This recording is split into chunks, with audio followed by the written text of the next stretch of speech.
Yo, salut tout le monde, c'est Lorenz. Aujourd'hui, je vous propose de découvrir ou de redécouvrir pour certains 5 œuvres aux détails étonnants.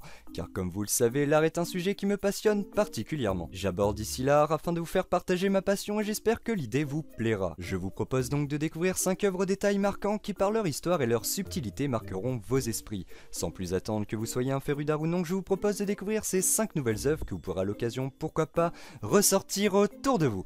Allez, c'est parti!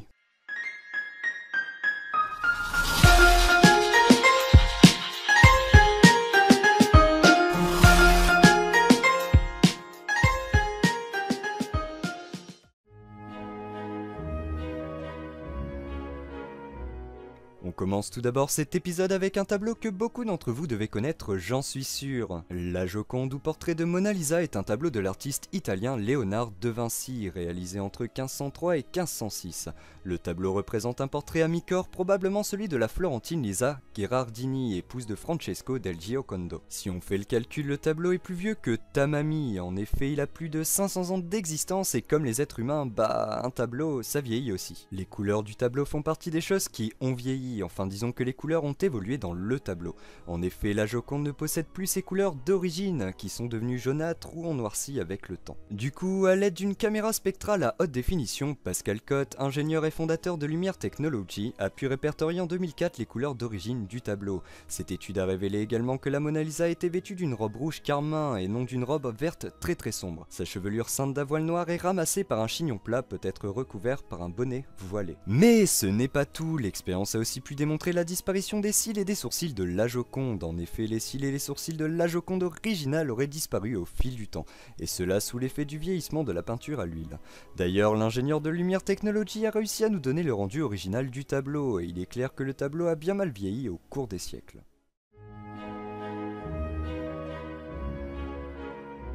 Cette fois, je ne m'attarderai pas sur les couleurs du tableau, mais plutôt sur quelques détails étonnants relevés sur ce dernier. Femme au jardin est une huile sur toile réalisée par le peintre Claude Monet en 1866. Il est actuellement conservé au musée d'Orsay à Paris, et cela depuis la fin des années 80. Sur ce tableau, on remarque la présence d'un homme et de 3 femmes. Si on s'attarde sur ces 3 femmes, on remarque que leurs courbes corporelles et ceux du visage sont assez ressemblants. En effet, tous les personnages féminins du tableau Femme au jardin ont le visage de la femme de Claude Monet. Du coup, les 3 femmes de ce jardin, peintes en 1866, n'en sont qu'en fait qu'une seule, et c'est Camille, la femme de l'artiste, qui a été le modèle. Elle a en effet servi de modèle à Claude Monet pour le visage des 3 femmes, et non seulement elle a permis à son mari de faire ces 3 femmes, mais elle a aussi permis à son mari de réaliser le jardinier derrière le bouquet. D'ailleurs, si vous le cherchez, le petit coquin de jardinier se cache juste ici. Bref, pour le voir de plus près et pour vous prouver que c'est bien le cas, rendez-vous au musée d'Orsay à Paris. Bon, cette fois-ci ce n'est pas d'une œuvre peinte mais d'une exposition complète dont je veux vous parler. En effet, en 1989 au musée de zoologie de Barcelone, le public est subjugué par de grandes découvertes qui devraient changer le monde. L'exposition est montée par les 2 amis Joan Fontcuberta et Per Formiguera. Ils ont travaillé d'arrache-pied pour pouvoir présenter au public leurs curieuses trouvailles. Cette exposition mettait en scène les recherches d'un grand scientifique du début du XXe siècle sur des animaux encore inconnus. Rien d'inhabituel a priori pour un musée de zoologie, cependant, certains visiteurs ont trouvé que l'exposition était assez louche. Pour la petite histoire, le professeur Peter Amundsen-Offen, exilé dans le nord de l'Écosse, a mené pendant une trentaine d'années d'importantes recherches scientifiques, et cela sur des animaux encore non répertoriés. Pour l'époque, les trouvailles du professeur sont vraiment très précises et laissent les spectateurs dubitatifs. Dans cette exposition, on retrouve des animaux empaillés ou immortalisés sur de vieilles photos, des croquis, des carnets de notes et des radiographies complétant ces témoignages. Sur les photographies, on pouvait voir par exemple un singe centaure, un serpent à 12 pattes ou encore une bestiole velue à tête de tortue, rien que ça. Bon, pour information, le professeur Amundsen-Offen n'a jamais existé. Il est né de l'imagination de l'artiste Joan Fontcuberta et d'un de ses amis, un écrivain avec qui il a monté de toutes pièces cette exposition. Les animaux fantastiques présents sur les photographies d'époque et dans l'exposition sont des chimères commandées à des taxidermistes. L'artiste a ainsi utilisé la taxidermie pour composer des êtres imaginaires. Il s'est aussi servi de photomontage pour nous faire croire croire à ces fausses découvertes. Quant aux croquis et aux observations présents dans l'exposition, ils ont bien dû s'éclater à les inventer.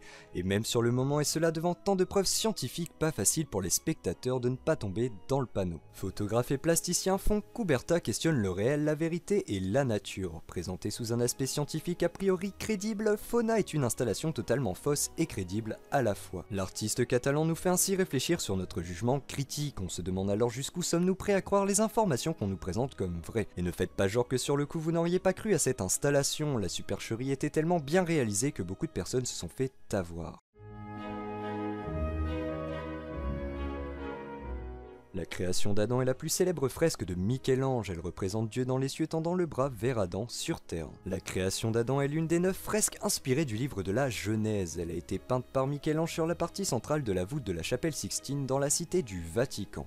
Elle constitue la 4e histoire de cette série de 9 fresques. Si on s'intéresse davantage à l'œuvre, on remarque que Dieu et les anges sont enveloppés dans un drap rouge et selon certains chercheurs, Michel-Ange aurait volontairement représenté des formes anatomiques dans sa fresque. En effet, d'après une théorie très sérieuse, il y aurait une signification cachée, car on peut y voir dans ce drap une coupe très précise du cerveau humain. Certains chercheurs estiment ainsi que Michel-Ange a volontairement utilisé des formes et des motifs qui traduisent sa connaissance anatomique. Michel-Ange aurait donc mis ce message caché pour contrer les autopsies qui étaient alors interdites par l'église à l'époque. Du coup, seules d'autres personnes les ayant illégalement pratiquées pouvaient y reconnaître ces parties du corps humain. D'ailleurs, si vous aimez l'anatomie dans l'art et non pas au niveau sexuel, j'ai pris le temps de parler d'un artiste italien dans ma toute première vidéo sur l'art. Je vous laisse le lien dans les fiches et dans la description si ça vous intéresse. Afin de ne pas changer de sujet, je vous propose de rester sur le sujet de l'anatomie en découvrant le travail d'un photographe reconnu. Voici une de ces installations qui a été photographiée une fois sa mise en place terminée, et si on s'attarde quelques instants sur cette photo, on remarque que tous les gens que l'on peut voir sont tout nus. Ouais, ils sont tout nus putain. Et pourtant, le photographe n'a rien d'avoyeur. Spencer Tunick est né le 1er janvier 1967 à Middleton dans l'état de New York aux États-Unis. C'est un photographe plasticien américain, il est connu pour ses photographies dans lesquelles figurent des hommes et des femmes posant nus. Évidemment, comme vous avez pu le remarquer, il ne se contente pas d'un seul corps humain, des centaines voire des milliers de personnes posent en même temps et bénévolement pour lui. Ainsi, par exemple, en 2003, 7000 personnes ont posé nues pour lui à Barcelone. En février 2010, il a photographié 5200 personnes devant l'Opéra de Sydney en Australie, 1500 à Lyon et 18 000 à Mexico. Cependant, il ne fait pas ça sans raison non plus, et c'est d'ailleurs pour ça que je voulais vous parler de cet artiste. La démarche de Tunick peut parfois prendre une tournure politique. À Cleveland, par exemple, le 17 juillet 2016, 100 femmes ont posé nues en face du bâtiment où s'est tenue la convention républicaine, et cela afin de protester contre Donald Trump et sa haine contre les femmes. Bref, si vous voulez découvrir le travail de ce photographe américain, je vous laisse tous les liens dans la description comme d'habitude. Bon, c'est déjà la fin de cette vidéo et j'en suis désolé. Mais si elle vous a plu, n'hésitez pas à la partager sur les réseaux sociaux. N'oubliez pas de vous abonner si vous voulez en voir plus. Et à présent, je vous laisse. Je me mets au travail pour la prochaine fois et je vous dis à samedi prochain. Allez, coucou tout le monde!